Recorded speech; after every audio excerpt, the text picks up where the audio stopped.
The hang power snatch is a great exercise for developing full body power. We get really good extension through the hip, knee and ankle when we perform a snatch variation. And the other great thing about the snatch is it really challenges the mobility and stability of the thoracic spine and the shoulders, which allows us to sort of work on several different athletic qualities all at the same time. To perform the power snatch, there's two variations that I like to use. The first one is from a high hang or from the hip, and then from a full hang where the bar will be starting off just at the top of the kneecap. We'll go through the high hang variation first. We need to make sure we take a snatch grip on the bar. The snatch grip is going to be nice and wide so that the bar is sitting in our hip crease. If we're too narrow, that bar will hit us in the thigh, which we don't want. And if we're too wide, we could whack ourselves in the ACES, which is that bony point above our hips. So we need to try and make sure that we get that snatch grip down pat. And for me, that's going to be about here, but every individual will be slightly different.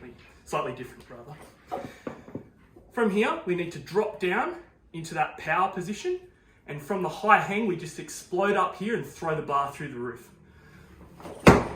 Catching overhead, stick and hold before resetting and bringing the bar back down. You'll notice that my feet start about hip width apart.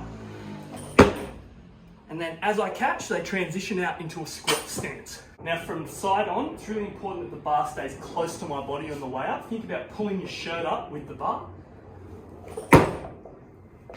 What we want to avoid is letting the bar get away from our body on the way up, okay?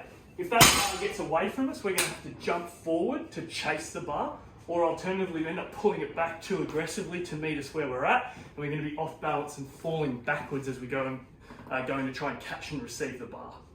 So once you've got the timing and the technique right in the high hang or hip power snatch, what we're going to do next is progress to going from a full hang where the bar starts at the top of the knee. That's going to look like this here. Same grip. We're going to bring the bar down to the top of our knee before we go through the movement. What we need to make sure of here is that we're still getting the bar to come out of our hip crease, okay? So on the way up, we're pulling that bar to the hip crease. We're not smashing it off our thighs.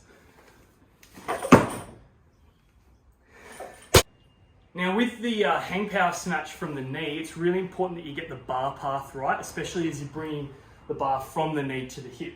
What I want you to take note of here is that I'm keeping my shoulders in front of the plane of the bar for as long as possible before I extend up. We don't want to be sitting back behind the bar and pulling it towards us, or creating a gap and smashing our hips forward to meet the bar.